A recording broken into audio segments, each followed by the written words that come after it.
Hi, everyone. You're listening to Live with Necee. I am your host, Opal Bailey, and I have with me a wonderful guy, Randy Crain. Hey, Randy. Hi, Opal. How you Great to doing? be here. Oh, thank you. I'm glad you're here. Randy's going to talk to us about his journey as a caregiver as well as all the other good stuff that's going on in his life. So, Randy, how did you become a caregiver? Well, it's been an exciting but long journey. My wife and I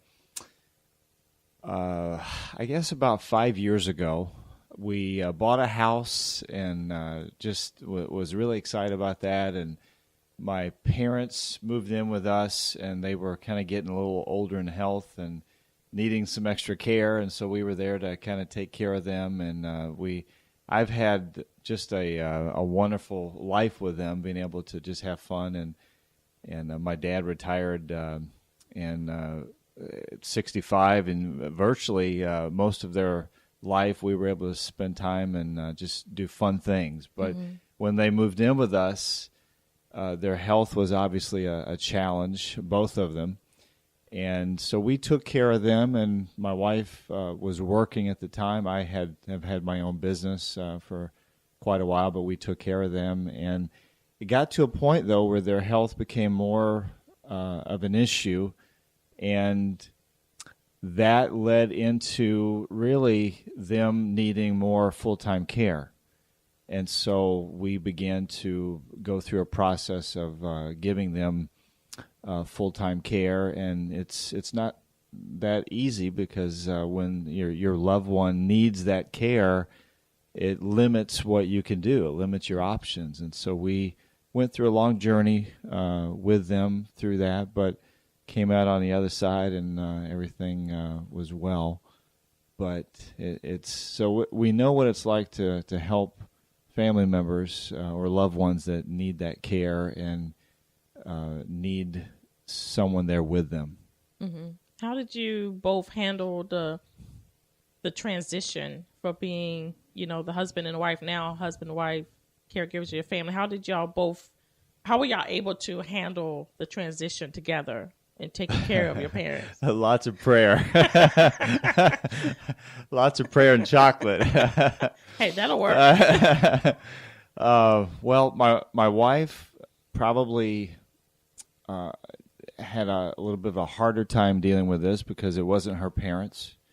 And so being able to take care of them on a full-time basis was probably more challenging with her because, when you have a loved one that's their health is failing, you have to do everything for them. And so I really tried to do as much as I could for them, but she really kind of stepped up, and she was there, to help with that as well. But it really, as far as the transition, it was a strain. It was a strain on our marriage, on our relationships. It begins to limit what you're able to do with friends, and it really is something that it's not easy to go through.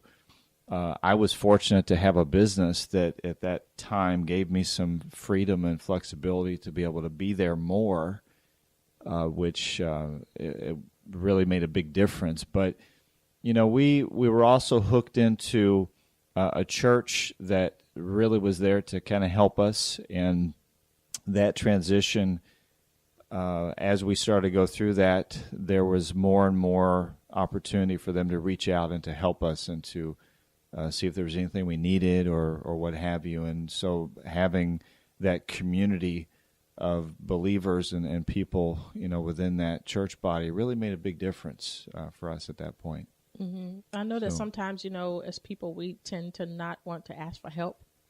Yeah. So was it difficult for you guys to ask for help during that time, or the help just was there for you? The help just came because we had some very close relationships, and out of those relationships, it really kind of blossomed to be able to help us. But along that process, through that process, hospice came in and began to help us with the more, 24-hour care and stuff that we needed. So that was a huge help. But just having those folks who were connected with us and say, hey, is there anything I can do? anything I can pray for, what do you need? Just being there was a tremendous help.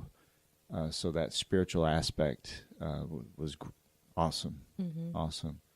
So with the hospice being there, did that kind of help you and your wife to be able to have some time together, or did your time continue to stay focused on that's a great question. We had some strain, but because oftentimes they would come at night to be able to take care of them, but we still had the strain on our relationship because you got to be aware really all the time of what's going on, and so it's not an easy process to go through, but we have, my wife and I had we've got a strong relationship, and so we just pulled together and made it happen. You don't really have a choice. It's just you do it, and then but as you're going through, you're kind of helping each other and doing whatever you can to make that. I don't know if that answered your question, but I think you mentioned an important part is that you said you pull together, and sometimes when a couple has to caregive for either one or the other parents or both parents, they tend to allow the stress of the situation to pull them apart. So what, in the stressful situations that y'all had, I'm sure y'all had some, what was the most challenging one that y'all had to overcome? Wow. I think the overcoming several things. Overcoming the independence that because my parents, my dad got ill first, and then he still wanted to, be active, but he was kind of coming to the point where he couldn't be as active, and eventually became bedridden. And so going through that transition of having him from being mobile to immobile, and then eventually going to be with the Lord, that was a hard thing because we had to be right there. And he would try to get up at night, and there was a couple of nights that he fell, and so we had to always be aware. We put baby monitors in the rooms to kind of have that audio, but it's not easy going through that, and so I think the transition from them losing their independence to lack of mobility, I think, is a huge thing, not only for them but also for us, because we are trying to deal with this emotionally, and how do we keep them together? How do we keep them from breaking down even further? But we also were in contact with our siblings and our family to let them know what was going on, and so it's just a very emotional and emotionally draining, time, because it's you've got your family, your and my siblings didn't live with or around us, so it was really a challenge. But I think that was one of the challenges, and then keeping in contact with the family, letting them know what's going on, and communicating to them. And especially as the time kind of started drawing nearer for them to go to be with the Lord, that was a really dramatic time, because there's all kinds of emotions going, as well as actually the care for them, as well as the hospice care that came in. And so we, without the hospice care, I'm not sure how we would have really been able to do that and provide for them. Mm-hmm. It really made a big difference. Well, so, when I'm listening to a lot of caregivers, they say that it was as if their doors of their home are just wide open and people in and out and in and out. And so did you ever feel like you've lost your home, or you were just left there to... Yeah, sure. Because you have people coming and going and taking care of, your loved ones. And it was, but I mean, we were open to, whatever had to be done. So you just just do it, But yeah, you kind of feel like you've lost your home to, whatever's going on, and there's not as much free time, and you have to really fight for that, time together, or that time to be able to have, just quiet time or whatever. It's not easy. Yeah, Especially sure. if you're working. If you have jobs where you have to work too, plus come home and take care of loved ones, it's very straining. Not only on a marriage, but with everything else. So, yeah. So how do y'all really handle doing that when you had to go to work and come home and have time for Renee, and Renee have time for you? Well, that we really, it changed the dynamic, I think, of our home life, because she was going to and from work, but because of my business situation, I didn't have to do that, so I could be there more. And so whenever she would come home, then she would do what she could, and whether it was meals or whether it was getting them up and doing whatever she had to do. But the when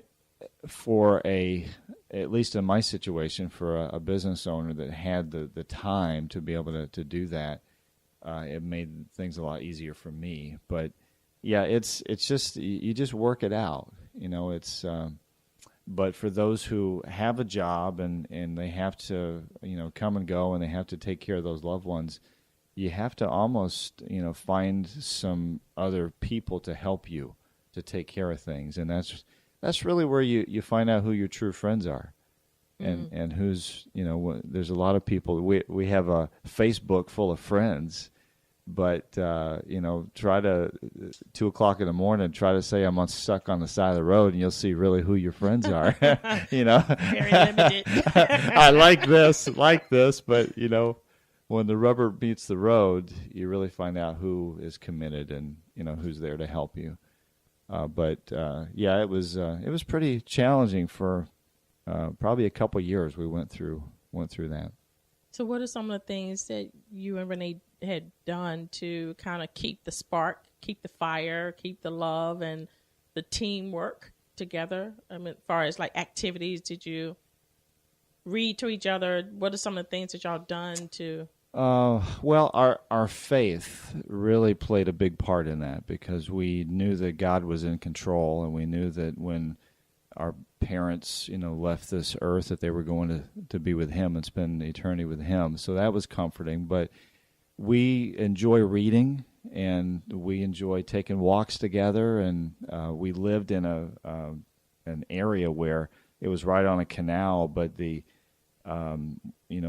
you could watch the moon come up in the evening, and so we had a nice porch, so we could just kind of enjoy spending time together there, and it was close enough. I mean, my parents had their own bedroom, and we called it a kind of a master suite, so we were right there if we heard something or they needed something. But it's important to take that time to be together and to do things together, whether it's reading together or taking a walk, or having someone.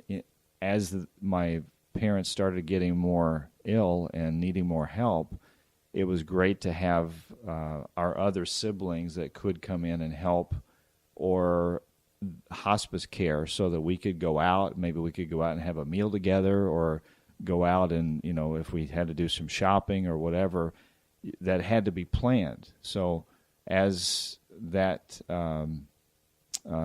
kind of grows worse, if I can use that word, that you have to be intentional about that time, and you can't feel guilty if you have people come in and taking care of your family while you go out and do something for yourselves, because you need that time together. And so that was another hard thing. The transition in them losing their mobility and their independence, and then having that time to be able to go out and to do something, together, still as a couple, or married couple. That's tough. So for those who are